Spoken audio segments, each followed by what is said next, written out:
What's up, everybody? It's your boy Mike Mack, one of the hosts of the Black Girls Podcast, and today I want to talk about my issue with the character writing in Demon Slayer.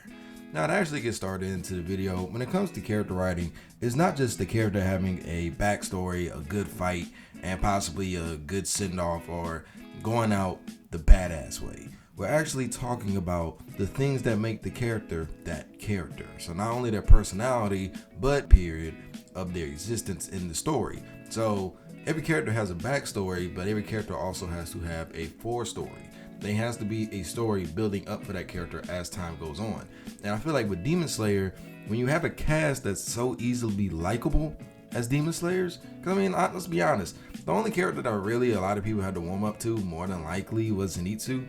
Everybody else you pretty much see and like right off the bat. So it feels like for these characters to have stories to them, but they not actually be built upon, is just very disappointing. And to give some examples, let's take Rengoku and Mitsuri. Mitsuri has known Rengoku the longest out of all the other pillars. How is that? Well, because Mitsuri was actually trained by Rengoku. So why is Mitsuri never caught having a conversation with Rengoku? Why is Mitsuri not on the warpath to avenge Rengoku after he's killed by Akaza? Why is Mitsuri actually not even shown to really have that much of an emotional impact from Rengoku's death? Her little blank stare doesn't really make sense for her character, because what is her character? Highly emotional.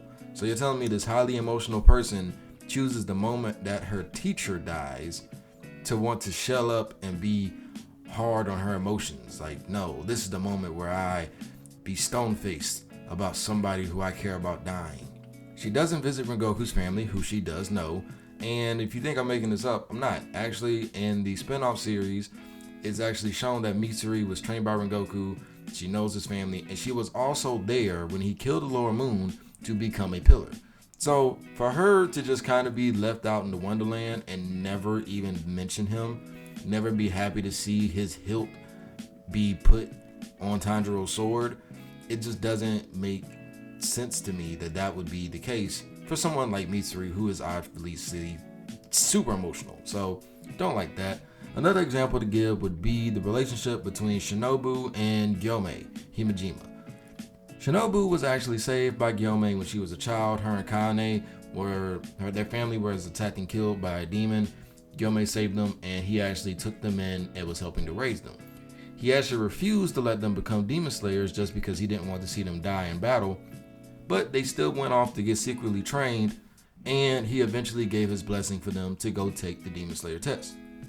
Now, when have you ever seen them talk to each other? When have you ever seen them acknowledge that they exist to each other? Never.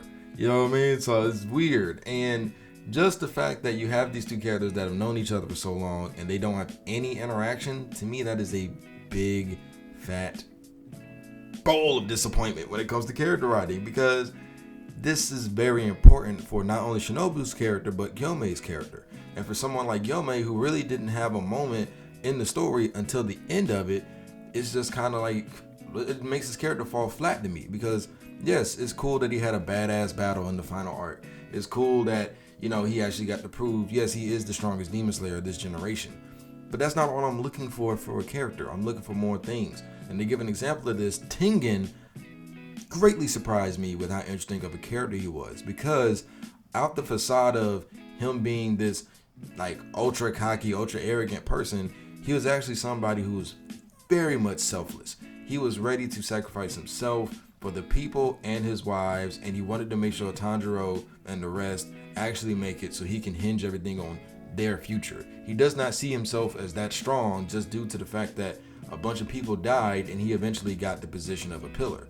Now, he takes respect for that position, but he honestly knows that he's not as strong as someone like Gyomei. He's not as naturally gifted as someone like Tokito. There we go. So the fact that he actually understands this and doesn't even try to hide the fact is amazing to me.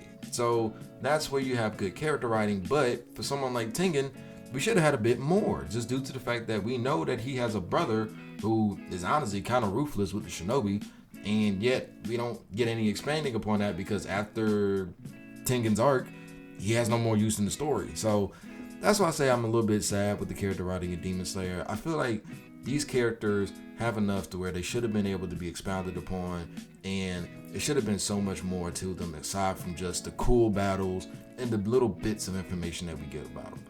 But let me know in the comment sections what you think about it. If you think the character writing is exemplary, let me know. If you think I'm being a hater because of Demon Slayer's success, let me know. Or if you agree with me, put that down in the comment section too. Let's just have a conversation about it. But that's it for this video. I'll catch you on the next one. It's your boy, Mike. Peace. This shit is too easy. Tell them I have no rivals. When I walk up in the spot, they know they nothing to me, and they gotta beg for their survival.